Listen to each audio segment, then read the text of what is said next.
역덕캣. 안녕하십니까, 역덕고양입니다. 오늘은 최초의 종말, 바다민족 침략 시대에 대해 알아보겠습니다. 아포칼립스, 아마게돈, 라그나로크, 이 말들은 모두 종말을 뜻하는 단어입니다. 인류는 언제나 종말에 대한 막연한 불안감, 공포를 가지고 살죠. 실제로는 벌어지지 않을 일임에도 늘 종말로는 판을 치고 막연한 파괴와 혼란에 대한 트라우마가 존재하죠. 그런데 말입니다, 그러한 트라우마는 사실 우리의 역사적 경험에 의한 것이라는 것 아십니까? 실제로 암흑시대라고 불리우는 파괴와 재앙의 시대가 늘 존재했었습니다. 가깝게는 1, 2차 세계대전 시대부터 흑사병이 창궐했던 죽음의 시대, 몽골족의 유라시아 침략전쟁 시기, 그리고 게르만족의 대이동과 그로 인한 로마 제국의 멸망 시대까지, 사람들은 그런 시대를 맞이할 때마다 멸망의 시대가 도래했다고 한탄했었죠. 그럼 이런 종말적인 시대의 최초는 무엇이었을까요? 아마 한 번도 들어본 적 없을 것이 분명한 기원전 1200년경 지중해와 이집트를 떨게 만들었던 바다민족이라는 집단의 침략이 그 후 이어진 후기 청동기 국가들의 전면적인 몰락과 멸망의 시대를 가져왔다는 사실. 오늘 역덕캣은 인류 최초의 종말 시대를 불러왔던 바다민족의 침략 시대에 대해 알아보겠습니다.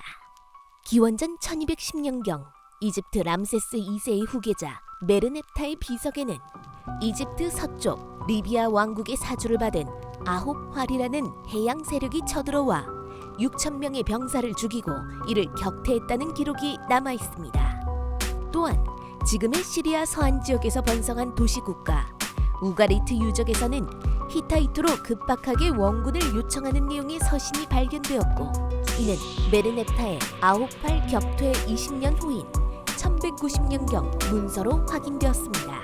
적들에 대해 7척이 도착했다. 그들은 도시에 불을 지르고 파괴를 일삼고 있다. 어서 빨리 지원군을 보낼 수 없겠는가? 우가리트 유적의 서신 내용 중 일부입니다. 바로 같은 시기 지금의 키프로스인 알리시아의 왕 역시 지원병을 보내줄 것을 요청하는 서신을 히타이트 등에 보내고 있었습니다. 아나톨리아 반도 최대 강국이었던 히타이트는 기원전 1190년경 바다민족의 침략과 내분으로 멸망했다고 전해집니다. 우연일까요? 비슷한 시기 그리스의 미케네 문명 역시 급격한 쇠퇴를 겪습니다. 아직까지도 바다민족은 누구인가에 대한 여러 가지 설들이 많은데요. 최근 대부분의 학자들은 이들이 다채로운 민족의 연합체 혹은 연합 해적 집단이었을 것이다라고 의견을 모으고 있습니다. 바다민족의 침략 루트와 침략 시기는 크게 3개 정도로 나눠볼 수 있을 것 같습니다. 먼저 기원전 1210년경 리비아를 통해 이집트 서안을 공격한 1차 침공 루트. 그런데 이 루트는 성공과 실패 여부를 떠나 이주 목적이라기보다는 약탈의 목적이 컸던 것으로 보여집니다. 이 침략은 앞에서 다룬 것처럼 이집트 파라오 메르넵타의 활약으로 격퇴되죠. 기원전 1190년의 2차 침공은 히타이트와 그 동신국들에 대한 대대적인 공격이었습니다. 람세스 3세의 비문에 이들의 침략 루트가 매우 상세하게 기록되어 있고요.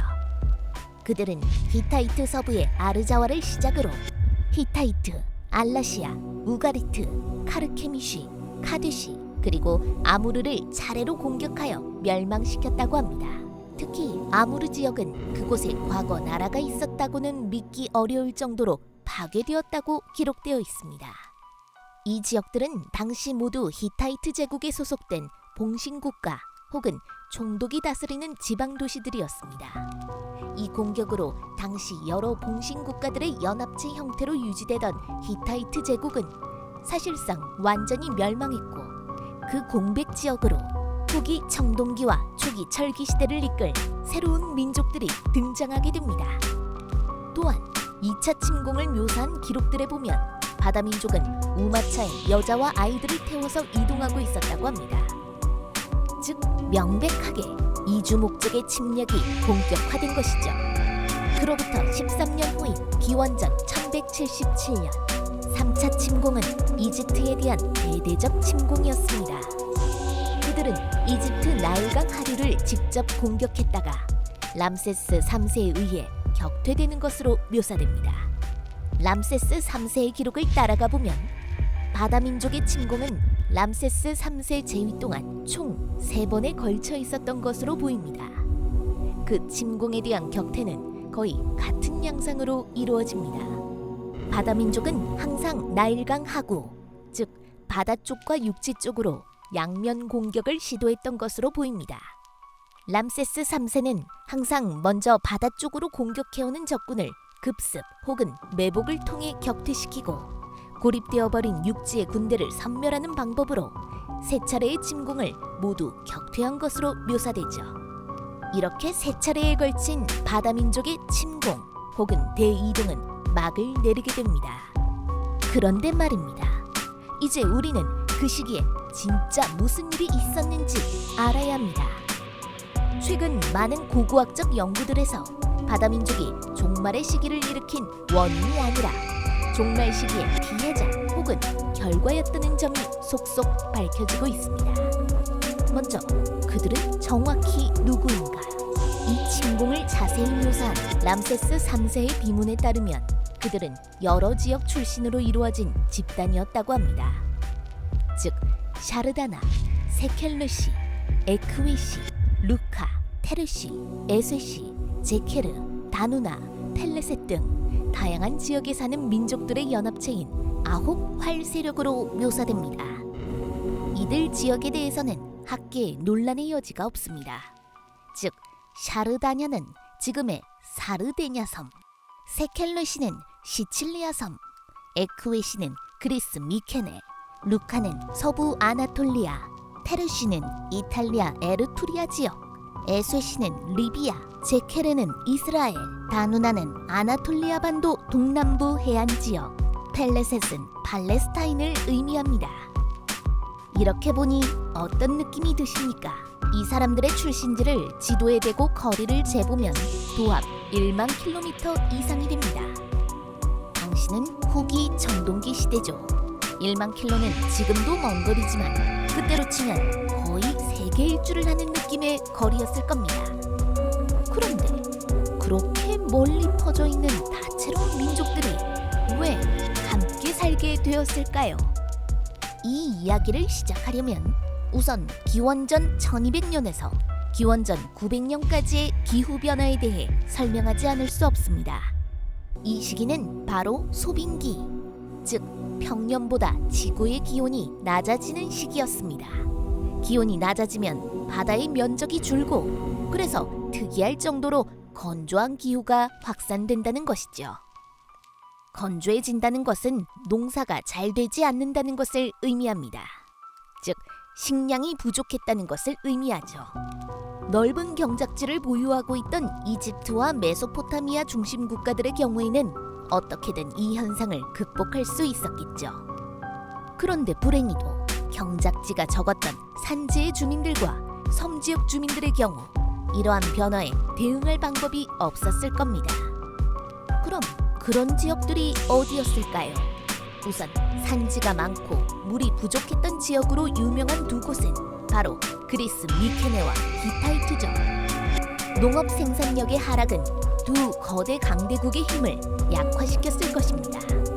무엇보다 미케네는 당시 동부 지중해 제해권을 잡고 있던 나라였는데 이 나라의 근간이 기초부터 흔들리면 어떤 일이 벌어질까? 그런데 말입니다.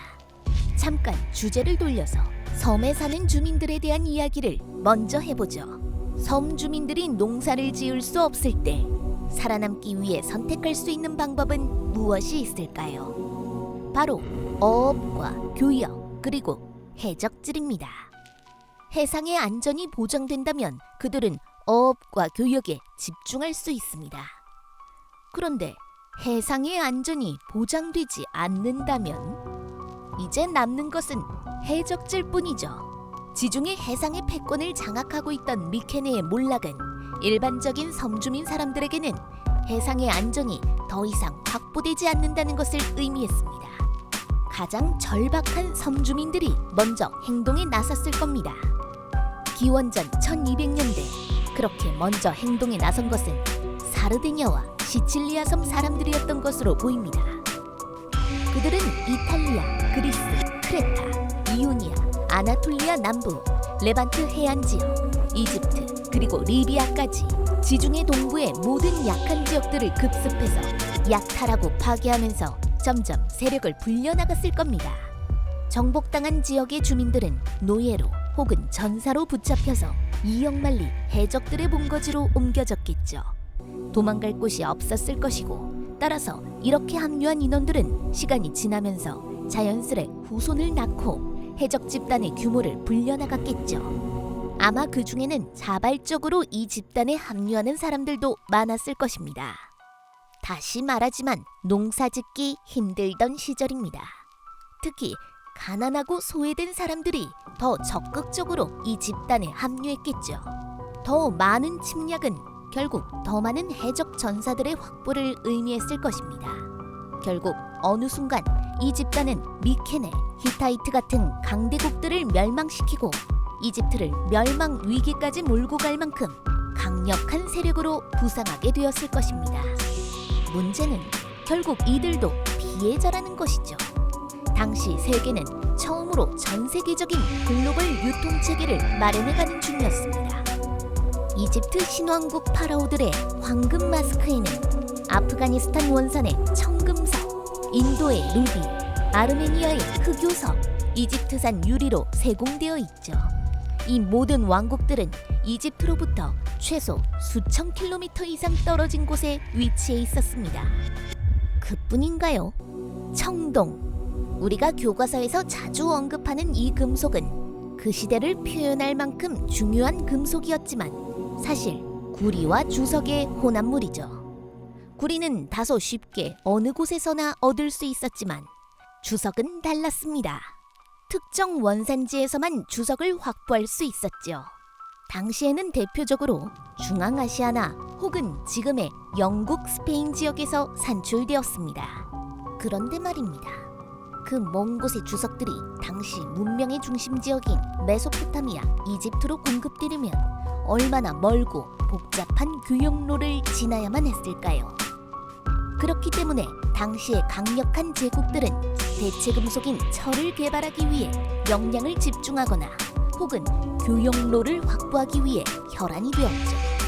그리고 그 교역로를 확보하기 위해서는 당연히 경제력과 군사력이 뒷받침되어야 했겠죠.